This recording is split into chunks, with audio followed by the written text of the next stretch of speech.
Being one of the most popular shows, and honestly one of my favorites currently airing, the anticipation for season 3 was unlike the other previous seasons. Because we had to wait 2 years and 2 months to be exact, every little still or clip that was released before the premiere brought even more anticipation about the upcoming season. Even when it comes to interviews and promos for the season, they went above and beyond. When Nicola and Luke, aka Penelope and Colin, revealed that they broke furniture during an intimate scene, how their love story is going to be so sweet and moving, and how this season is going to be the spiciest one yet, all this discussion right before the season seemed to do more harm than good. I do want to add though that I'm not blaming any cast member for hyping up the season. That's what they're supposed to do, and I know they put in a lot of hard work and genuinely enjoy what they made. However, I do think that when people wait for something for years and then when they hear tidbits about what to anticipate, more and more hype and high expectations become immense. This pressure becomes so bad that people's assumptions become grandiose.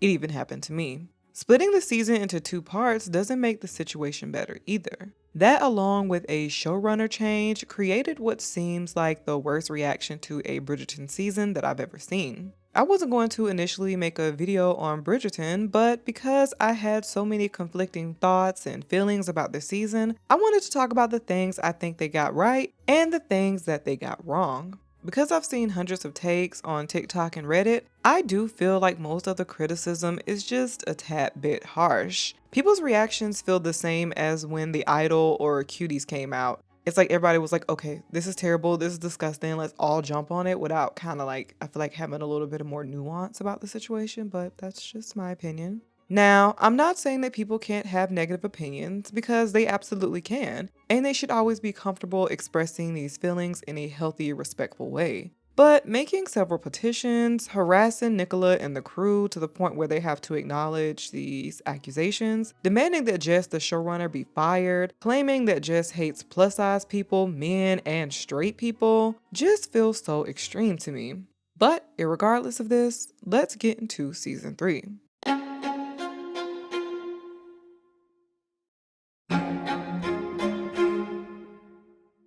When it comes to how I feel about this season, for me it shined in certain parts while lacking in others. What's funny is that when part 1 was released, I enjoyed what I saw and thought they were laying out the Polin love story beautifully. Then when part 2 came out, I had more negative critiques, but after numerous rewatches, I'm back to loving season 3. The reason why I think my feelings are still so torn is because season 3 is actually good. But when you compare it to season 1 and 2, it just feels like a completely new show. Usually when you want to evolve a series, you slowly make changes so the show feels consistent from season to season. But clearly just said, I don't give a about that, and changed so much so quickly. Outside of plot lines, which I'll get to soon, the clothes were just too much in my personal opinion. Every time Cressida or Lady Tilly or whatever was around Penelope's neck in that one scene popped up on my screen, it instantly took me out of the show.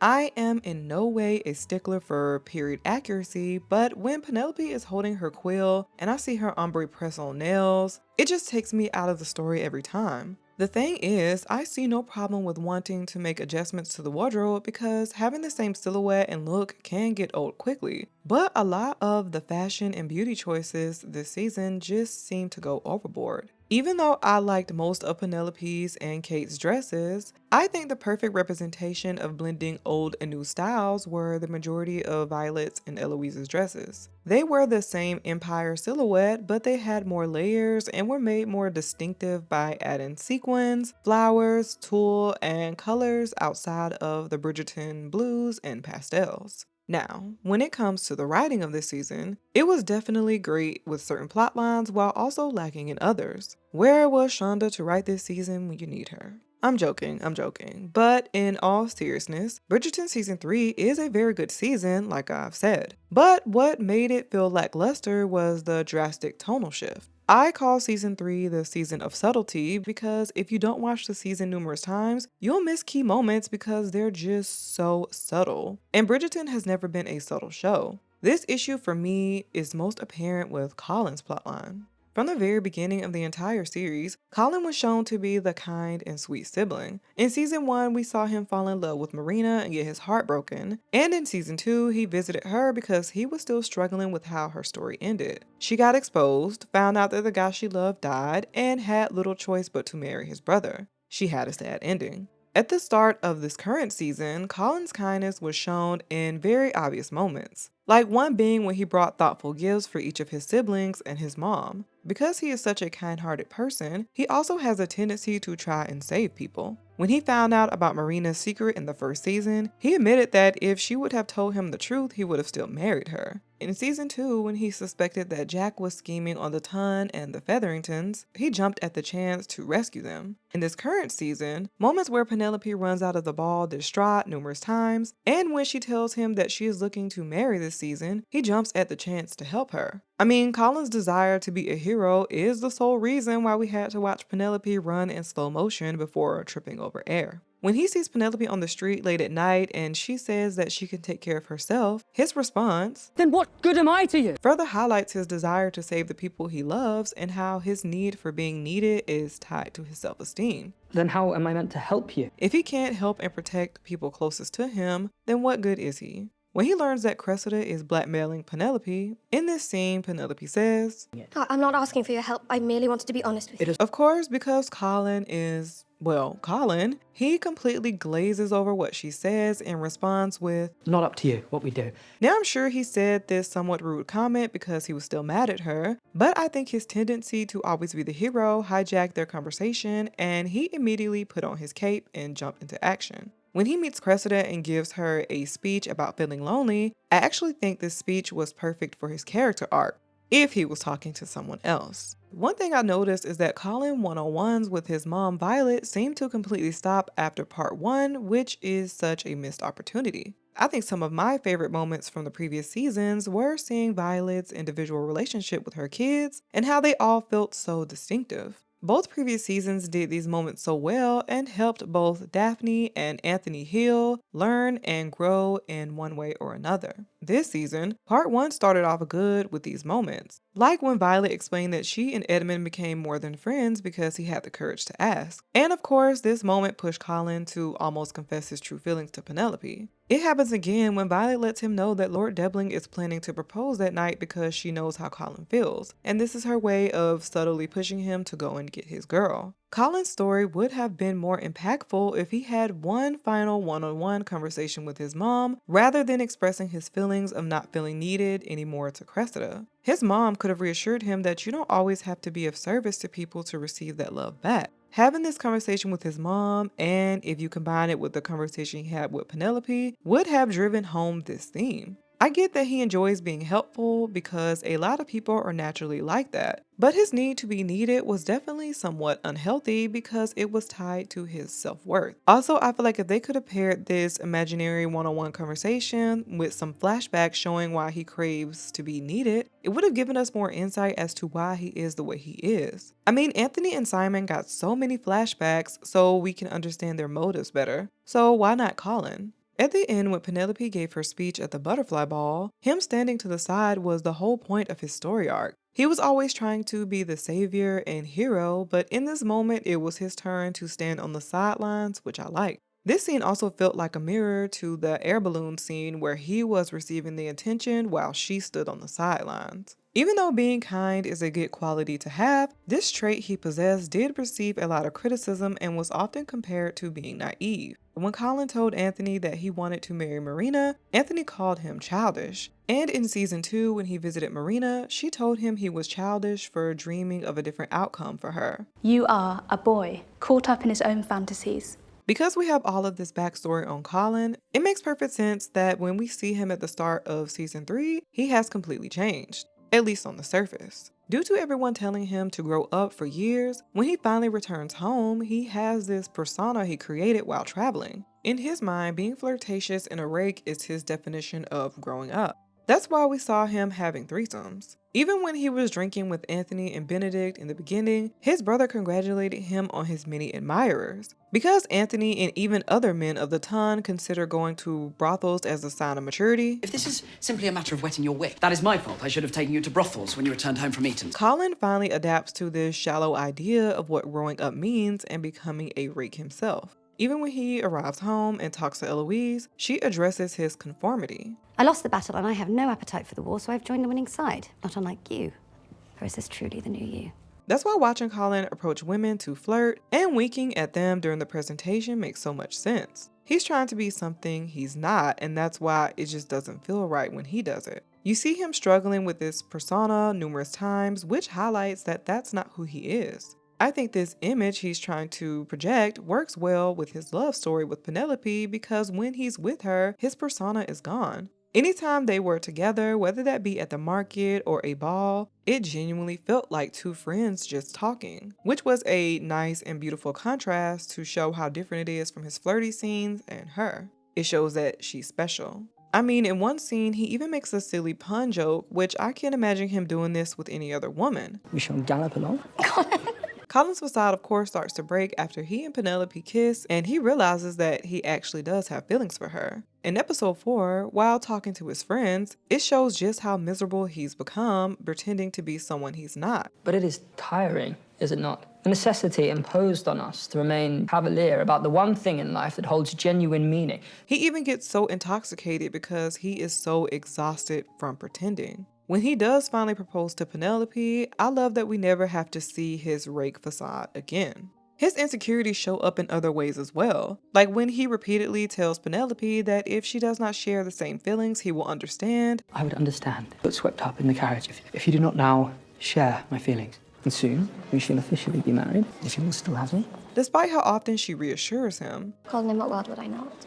Just being you is enough. When Anthony returns home and Colin explains his sudden proposal, he says, So I cannot blame either of you if you're prone to think me foolish. Due to this being the second time his engagement feels sudden. Because people have been calling him childish for years. You are still a child, Colin. And the fact that he got played during his last proposal, he seems to not trust his own discernment, which in turn makes him feel insecure. He knows he loves Penelope, but he's in constant doubt if she feels the same. We as viewers know why Penelope is acting weird and secretive, but from his perspective, he views her actions as reluctance to their courtship. That's why I think having Penelope and Colin say I love you a lot more than any other previous couple. Colin, I love you. Because I love you. I love you. I proposed to her out of love. I love you. I love you. I have always loved you, Colin.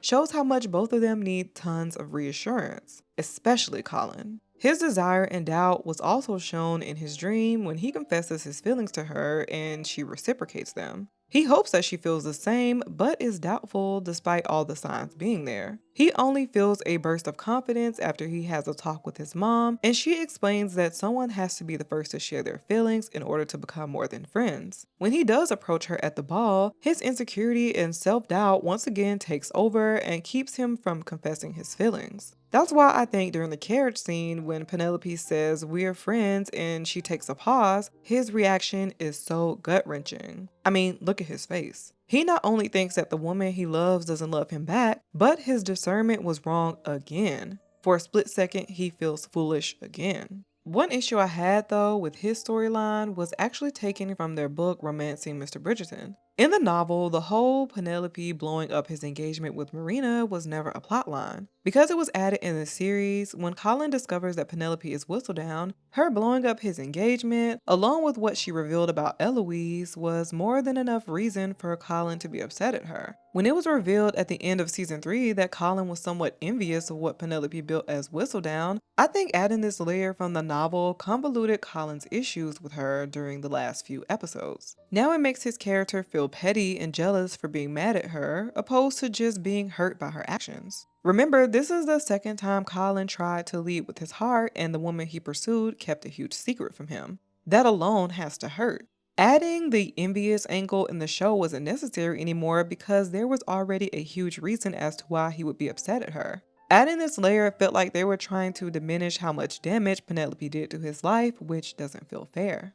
When showing Colin's conflicting feelings about his love for Penelope versus his hatred towards Whistledown, I can admit that the show did have great moments where we saw this struggle. For example, at the end of their wedding dance, Colin was clearly ready to let things go. I mean, look at the way he was staring at her. But when the queen walks in and threatens the Bridgertons, he goes back to being upset. Another example is when Colin decides to sleep on the couch instead of any other room in their house. He's still mad at her, but he also wants to be close to her. His internal struggle was showcased very well, for the most part. The last thing I want to add about Colin's plotline is that if I was a casual viewer, I probably would have felt a disconnect from Colin too. Because his story arc was so subtle and we never dug deeper into why he is the way he is, it can make anyone not feel invested in his story. Because the focus was more so on Penelope than the actual Bridgerton, Colin basically got the short end of the stick.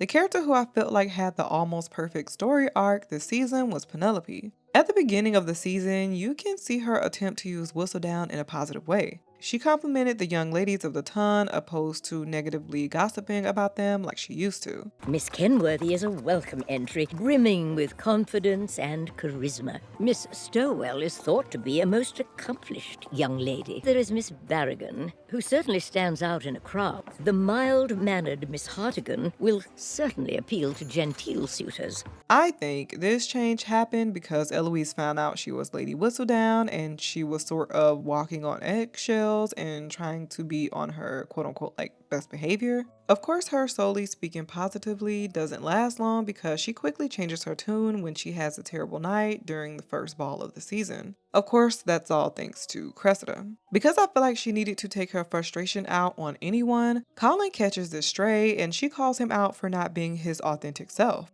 Was she speaking facts? Yes, but I think seeing Penelope rush home to write negative things about Colin was fantastic to see because this was confirmation that she does use Whistledown for revenge and like her own personal burn book. Whatever attitude she's in during that moment, it'll be reflected in her column. Oftentimes, Penelope used Whistledown to get the outcome she wanted too. I think even Cressida mentions how all of Penelope's enemies end up being burned, which is true. When she didn't want Colin to marry Marina, she wrote about it instead of telling him to ensure that he could never marry her. I thought I was protecting you. Then you should have told me to my face. I know. And she constantly wrote horrible things about her family due to her mistreatment from them. What she is 2 stone heavier than she ought to be. Those blemishes on her face are quite difficult to conceal. Of course, there is another side of this where she writes to help the ones she loves too. To get the queen off of Eloise's back, she exposed her friendship with Theo, and when Cressida, aka Araminta, wrote about the Bridgertons and basically called them lustful hoes, she used her column to shut down the lies. She constantly uses her power for both bad and good, which I feel was perfectly displayed this season.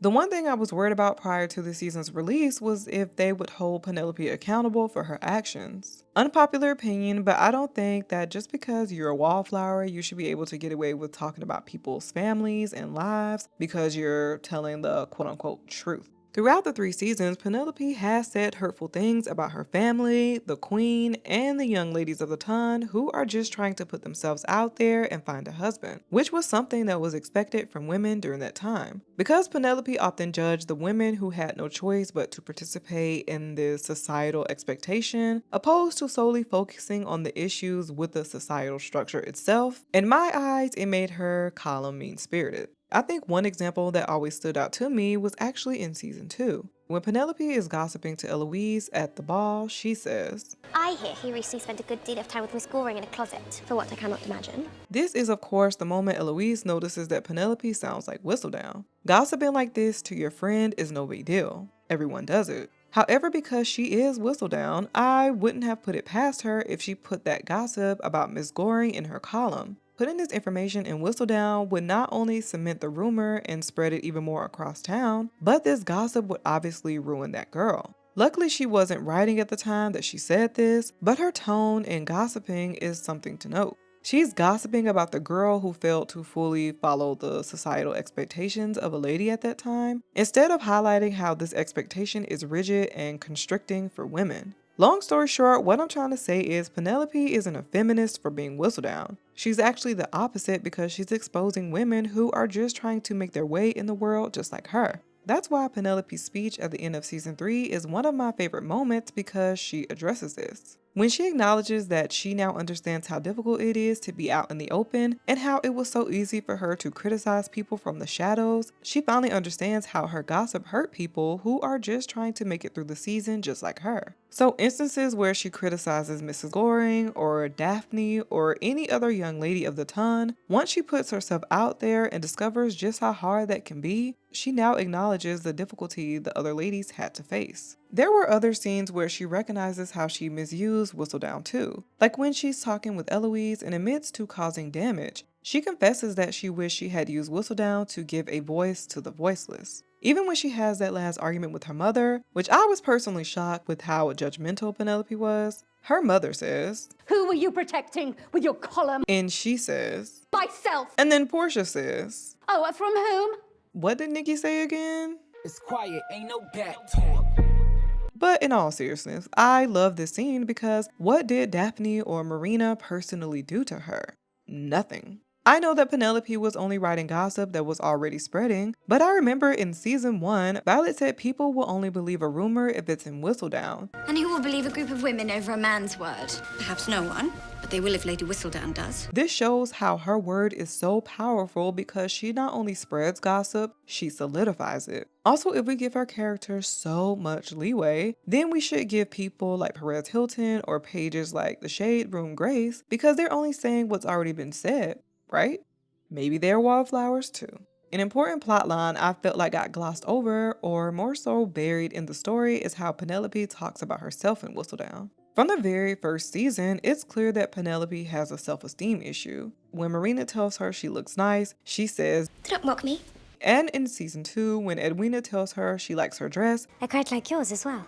You have a sense of humor. she doesn't believe the compliment. Initially, I thought Penelope only responded like this because of the dresses her mother makes her wear, but when she has the same response to a compliment in season 3 after changing her wardrobe, especially in such a charming dress. Do not mock me, please. it made me realize that her issues might be deeper. When Eloise comes to her and apologizes for exposing the whole Colin helping her find a husband secret, Eloise even says Whistledown was unnecessarily harsh. Even when she and her mom have their argument and Portia brings up how she talks so badly about herself, these moments show just how mean she is to herself. I know that of course to avoid suspicion, she has to talk about herself and her family, but the dialogue highlighting the harshness of her words is something to note. In small moments, you might miss this, but whenever she hears a Whistledown compliment, I feel like this is when her confidence shines through. Like when Mr. Finch calls Whistledown clever and she says, Clever indeed.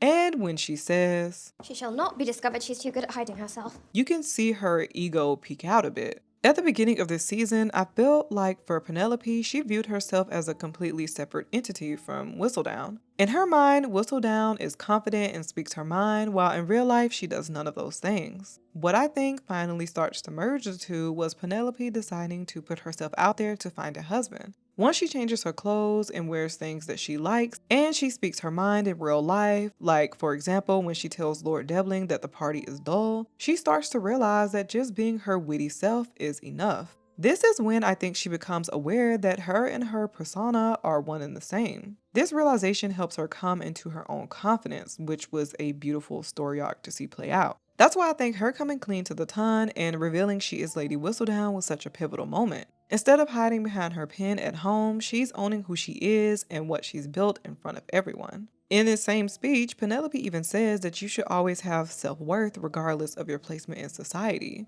This speech needed to happen to complete her story arc and show how she has grown as an individual. However, my only issue with her Lady Whistledown reveal is how everyone reacted to it. Let's rewind for a second, shall we? From the very first season, it was clear that Penelope wasn't close with her family at all. Prudence was unnecessarily mean to her and Philippa, if we're being honest. Philippa was honestly in her own world majority of the time, and Portia was too busy trying to keep the family afloat to focus on improving her relationship with Penelope and being kind to her kids in general.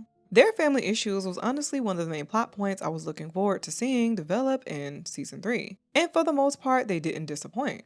During most of the season, and pretty much the whole entire series, Portia's sole focus was on keeping the family from losing everything. Because the solicitor was on her heels, in moments where Penelope needed understanding and a more nurturing hand, like when the Ton found out Colin was helping her find a husband, and when Lord Debling decided not to propose anymore, as a mother, she dropped the ball, at least on the emotional front. I think the pivotal moment she realizes this is when Lord Debling walks away and Penelope says, Do I only matter to you if I have a Lord's engagement ring on my finger? This scene was the first time Portia understood how Penelope viewed her, as someone who only cared about status above her own daughter's feelings. Later, when Colin overhears Penelope and Portia's conversation and rushes in to defend her, Colin also brings up the idea of Portia only caring about status. I think her hearing this idea a second time finally made her realize that she has to make some changes.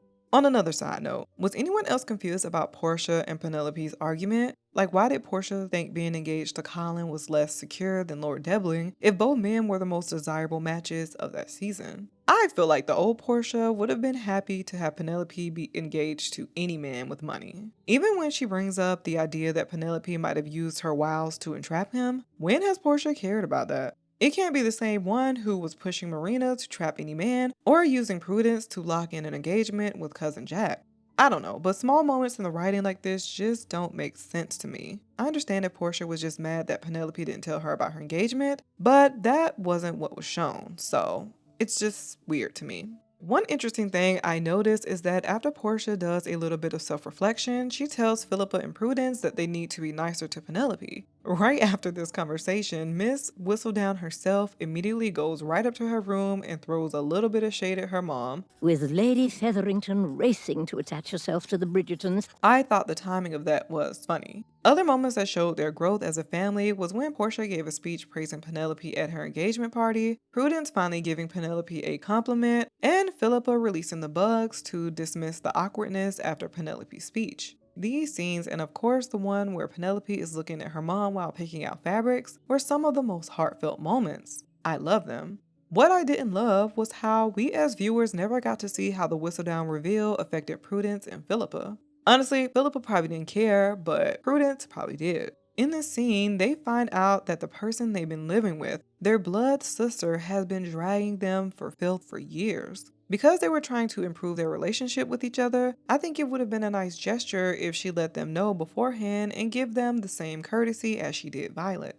Speaking of Violet, at the end when Colin explains that his mom was shocked, impressed, and proud that Penelope was Whistledown, hearing this is one of the most unbelievable things I've heard pertaining to the show. One thing we know about Violet is that she has always prioritized her family. All that matters to her are her kids. Because Whistledown had written things that damaged the Bridgerton reputation, I just don't buy it. In season 1, because Anthony was being overly protective of Daphne when it pertains to her suitors, guess who announced that no man was calling on Daphne and made matters worse? In season 2, guess who exposed Eloise's friendship with Theo and tarnished her reputation? Violet let her come over to her house every day for tea, and Penelope would hear the Bridgerton's drama and put this information in Whistledown the next day. Violet was working overtime each season, constantly putting out fires to ensure her kids were happy. Now, did Penelope use Whistledown to defend them from time to time? Absolutely. But for Violet, I'm not sure if the good outweighs the bad. I do think it's believable that over time she would forgive her, but I just don't see her saying she is proud of her days after learning she's Whistledown. Also, now it makes so much sense why they sent Anthony to India at the end of the season, because he would have acted a fool.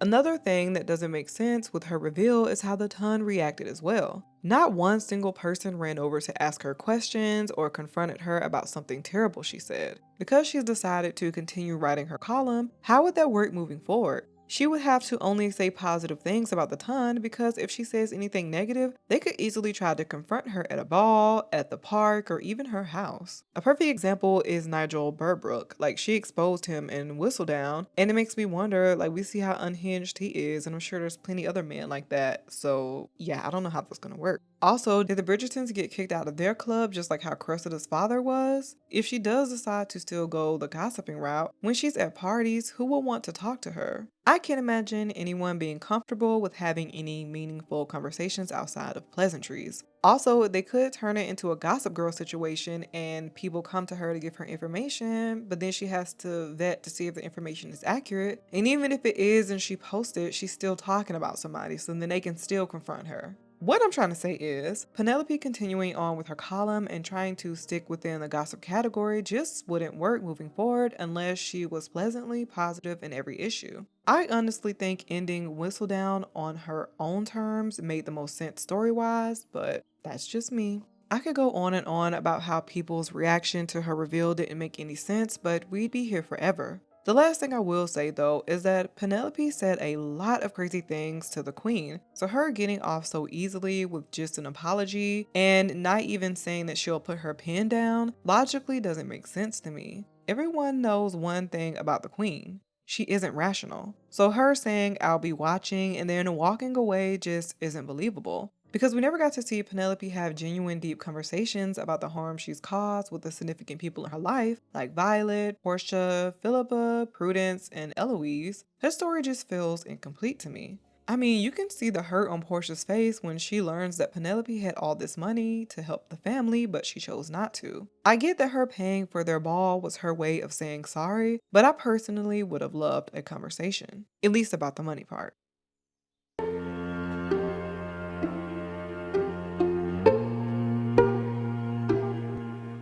When it comes to Polin's love story, this is another unpopular opinion, but for the most part, I thought it was beautifully done and they had the sweetest romance. Because I watched this season all the way through multiple times, with each viewing, I feel like their love story got smoother and smoother, and I was able to notice a lot more during my rewatches. During part 1, I love that the focus was on Colin obsessing over Penelope while she was just trying to move on. Due to us watching seasons of Penelope staring at him from across the room, this switch was such a nice change. Some of the best moments for me was Colin praising her. You are the cleverest, bravest woman I've ever known.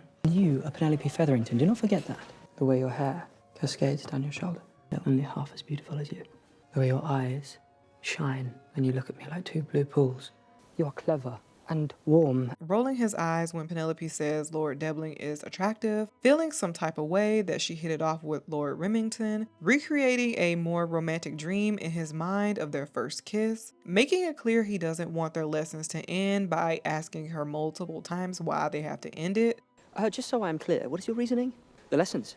You said they cannot continue. Being nervous to talk to her after their first kiss, getting upset at the thought of her finding a husband. Yes, that is, of course, the hope. Eating a piece of cake after she ate one to feel close to her, lighting up at the thought that Penelope talked about him with Eloise, and retelling the story of how they first met in vivid detail. That last example showed how pivotal meeting her was for him. I know I just listed a ton of scenes, but they crammed in a lot of subtle romantic moments within the first 4 episodes. Now don't get me wrong, during the first half, Penelope did have scenes where she was longing for him too. Like her hiding behind some trees to watch him in the first episode. In this scene, I was like, girl, if you don't go somewhere. Staring at him during the book party, holding his hand after he cut it, and lastly, complimenting him on his blue eyes. But her obsessing over him paled in comparison to him obsessing over her, which was a needed change. There were romantic moments in part 2 that stood out to me, like their dance scene in the church, them dancing during the reception and it felt like nobody else was in the room, discovering he kept every single one of her letters, and their final scene being in front of the same window she always used to stare at him from. I do think part 2 could have used like maybe one more scene of them together. Like maybe when they're alone, he shares the first chapter of his book and we see them bond over their love for writing. This also would have added like another layer of suspense when he like clocks how good she is at reading and editing and things like that. But for the most part, their season felt pretty romantic to me. I personally think the tone of Polin's love story was such a hard adjustment for a number of reasons, because for one, this season's trope was the exact polar opposite of the previous one. Season 2 was enemies to lovers, and of course with this trope we got a lot of tension, passion, and love disguised as hatred. Because Kanthony's tension was unlike any other, when you get to season 3 and the only moments that have romantic tension are when Colin is about to express his feelings toward Penelope, when he chases her carriage down, and when he catches her leaving the modiste, it's easy to conclude that the romance was lackluster. Of course, I disagree with this sentiment. I just think the tone feels completely different. Instead of Colin staring at Penelope like he's trying to telepathically move water, he stares at her softly until she notices. Instead of bickering during almost every interaction, they giggle and laugh because they've been friends forever. And none of this is shade to Kanthony, I just want to add that, because they are still my favorite couple, so. I also think the rom-com element was kind of jarring for me at first, and it took a second watch for me to adapt to it. Season 1 and 2 did have funny parts, but they were in no way romantic comedies. They were romantic dramas with comedic moments sprinkled throughout. Take our sticks out. Colin Bridgerton! Around a fencing. We sit among the stars. What is wrong with you? How does a lady come to be with child?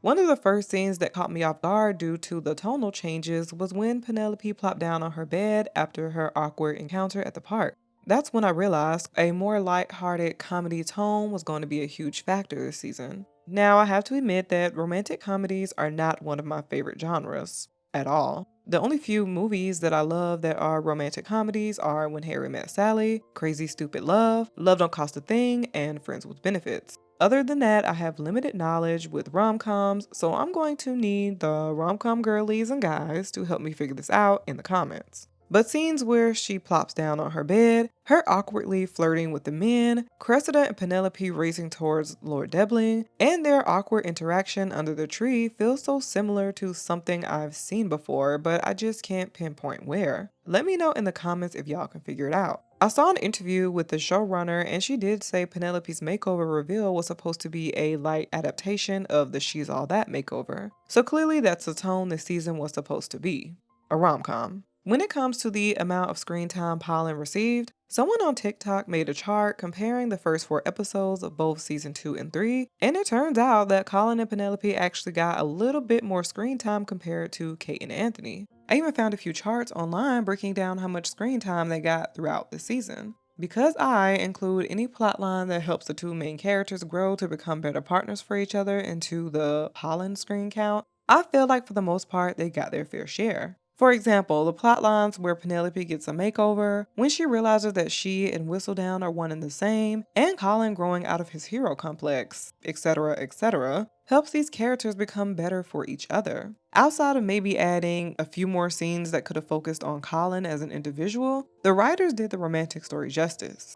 Because I'm one of those people who only like intimate scenes when they're needed and not just because, I felt like all of the Polin moments worked perfectly for the story. The reason why in season 1 we got a montage of them humping everywhere like rabbits was because it was essential to their plot. Simon was not telling Daphne the full truth on how babies were made. Her naivety to his bodily functions was essential to the plot. In season 2, when they finally did something in episode 7, this is the moment they decided to be selfish and prioritize their desires above their responsibilities. Season 3 to me is no different. We got the carriage scene because this is when they confess their feelings for each other. The next intimate scene at their house highlighted how eager and certain Colin was about marrying Penelope, especially when you contrast this with his restraint while being engaged to Marina. He couldn't wait to be with Penelope because he loved her so much. What's also interesting is that when I was reviewing season 1 again for this video, Daphne and Simon's first time is shot very similarly to theirs, almost shot for shot. The only difference is Polin actually shows a lot more skin and it's a lot longer. The last Colin and Penelope intimate scene was to show that they've made up and that they've worked through all of their issues. Also, this was the first season where I clutched my imaginary pearls because I felt like I shouldn't have been in the room. A 6-minute intimate scene is crazy. Now, this is the most talked about conversation I've seen, but when it comes to the side characters, I'm honestly divided on how I feel. The same calculations from TikTok showed that season 2 actually had more side plot lines time-wise compared to this season. However, I think the reason why some side character stories felt unnecessary was because we never got to understand their purpose. So let's rewind back to season 2. Last season, we focused on the Featheringtons so much. Let me just list all of their stories. We had plot lines that focused on Philippa and Finch, Prudence trapping Cousin Jack and Portia's whole situation, Penelope as Whistledown, Penelope starting a working relationship with Genevieve, Penelope's friendship with Eloise, and Penelope's crush on Colin. And none of this has anything to do with Kanthony. The only reason that these side plot lines worked last season is because we knew following Penelope and her family would eventually lead to Polin's love story. They were laying the groundwork. The same can be said for Cressida and her family. In Benedict's book, Araminta is the evil stepmother to Sophie, so at least we have that connection there. With the Mondridges, I actually did enjoy their story, but I couldn't understand where they fit into the grand scheme of things. I fully understand that they might not want to spoil or reveal a connection to one of the Bridgerton's future love interests, but I think this is the reason why their story feels so disconnected. Do I think the writers have a plan as to how the Mondridges will fit into the Bridgerton's love story? Absolutely. But maybe they could have just thrown out a little hint or something this season. There was one moment between Hyacinth and Nikki where he seemed to have a crush on her. I mean, look at Gregory's reaction. But I can't imagine that he's her future love interest, Gareth. To give the show some credit, they always keep the love interest name pretty close to the original, like Catherine and Kanthony, or Michael and Michaela. Speaking of Michaela, let's get into Francesca's story. When it comes to the anticipation of Francesca's character, I was excited to finally see more about the Bridgerton that was constantly being whisked off and sent to the country each season. During her opening scene, where she's playing the piano before her debut, I was instantly won over because she felt unique compared to her siblings. Even the way she initially handled the marriage mart like a to-do list made me intrigued on how her story would unfold. She just wanted to find someone kind, get married, and get some peace and quiet away from her family. She wasn't looking for an all-encompassing love match. All of this changes, of course, when she goes outside for some peace and quiet and she meets John. Because I read the first 6 books, I told myself in advance that I wouldn't get attached to John since most of us know what's going to happen to him, but when he stood beside her and they both smiled at each other, I knew my detachment was over. For the rest of the season, they had so many precious moments, like when they enjoyed each other's company in silence, Francesca looking for him at that book party, John bringing her the adjusted sheet music, the way he said her name when he walked in, Miss Francesca. also the way she looked at him when he was telling a story, and them just walking and talking about their childhood and future was setting up a beautiful love story. Until the wedding scene. When John and Francesca kissed after saying I do, and it's clear that she wasn't feeling it, I was like, wait, what are they trying to do here? When we get to the last episode and John says, "It gives me great pleasure to introduce Michaela Sterling. I audibly gasped. I was so shocked that they were taking it there. Before I can even process this, I instantly thought about the reaction online and I knew fans would be livid, and they were. And then it instantly clicked for me that that's the reason why Francesca reacted the way to her kiss with John. This made me go back and notice that even the way she reacted to Lord Petrie was interesting. When he brought up the theme of what I assume is love and passion within music, she got so uncomfortable, which confused me during my first watch. But now it makes sense. I think the writers are trying to imply that she doesn't feel any sexual attraction to John and maybe even men in general. When you pair this with her stumbling during her introduction to Michaela being a reflection to what Violet said earlier, where she described how she stumbled with her words when she first met Edmund. You know, when I first met your father, I could barely speak my own name. I was so taken by him. I stumbled over words most familiar. This idea sort of undoes everything they've been building since the start of Francesca's story. The entire season, they've been reiterating this idea that Francesca does love John, which I still think she does, but her love just looks different compared to how Daphne's and Simon's or Colin's and Penelope's look.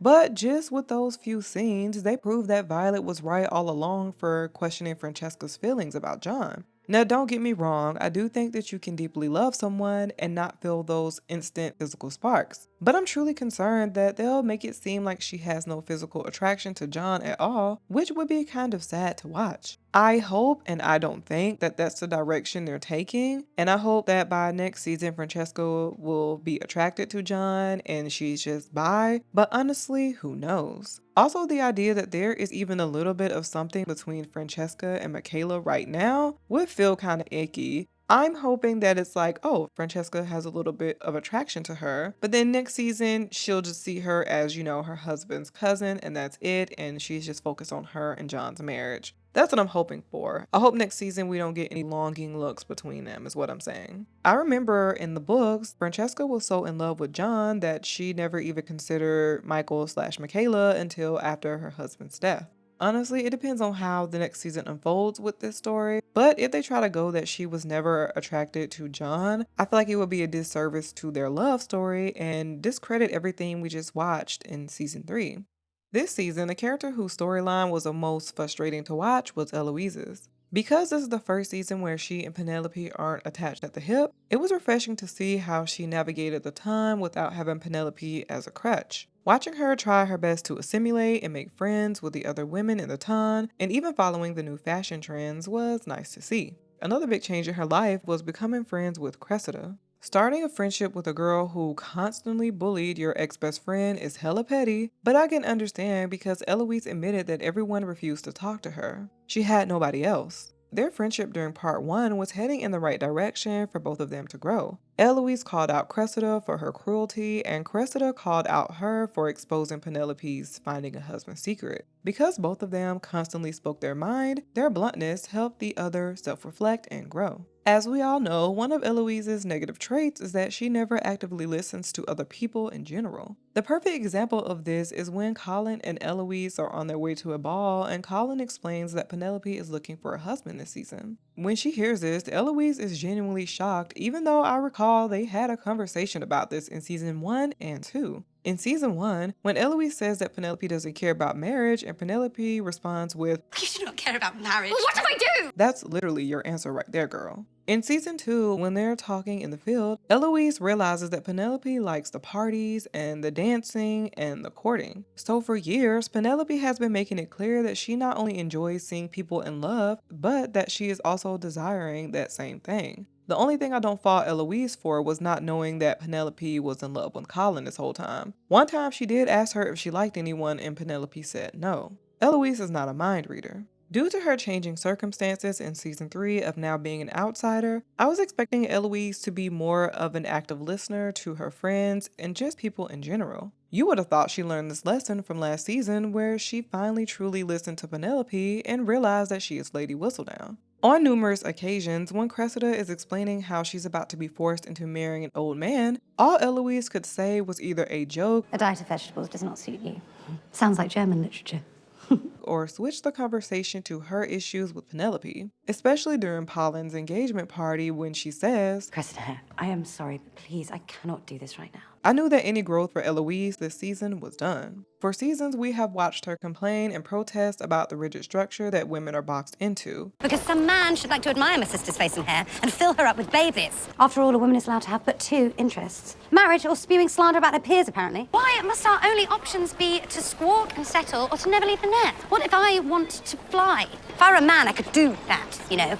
Her helping Cressida come up with a plan to get out of marrying that old man or being shipped off to Wales would have been the perfect moment for her to show that she has changed. It would have shown that she is listening and understanding to other people's circumstance while also showcasing her try to help someone who is about to suffer the same structure she's always complaining about. Understand that the show needed Cressida to be the villain in the Whistledown story, but I think if they would have tweaked the story just a little bit, it still could have worked. After Cressida comes to Eloise for help, Eloise could have come up with a decent plan and presented it to her, but then Cressida shuts this idea down because she thinks pretending to be Whistledown is a better one. Eloise then could have told Cressida she doesn't like the way she's going about it and then distance herself from that point forward. This would have at least shown that she tried and cared. Instead, we got Eloise kicking Cressida to the curb when she becomes inconvenient.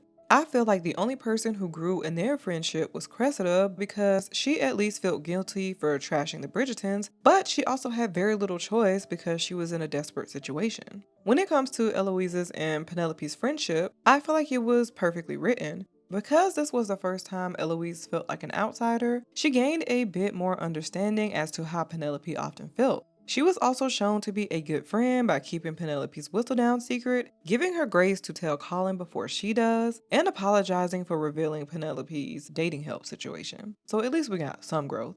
The only time I think she was in the wrong when it pertains to Penelope is when she gave that speech during her engagement party. It was rude and unnecessary. You already gave her a deadline, that should have been enough. But other than that, she has every right to feel the way she did. Also, I liked how Eloise pushed Penelope multiple times to tell the truth, which is a mirror to how Penelope tried to push Marina to tell Colin the truth in season 1. They both didn't tell Colin the truth and got exposed anyway. That's some good writing. I also like that when Penelope felt like she had no choice but to pick up her pen again to help Eloise and the Bridgertons from Cressida, it felt like this was the perfect gesture to mend their friendship, and it was her way of saying, let me make things right.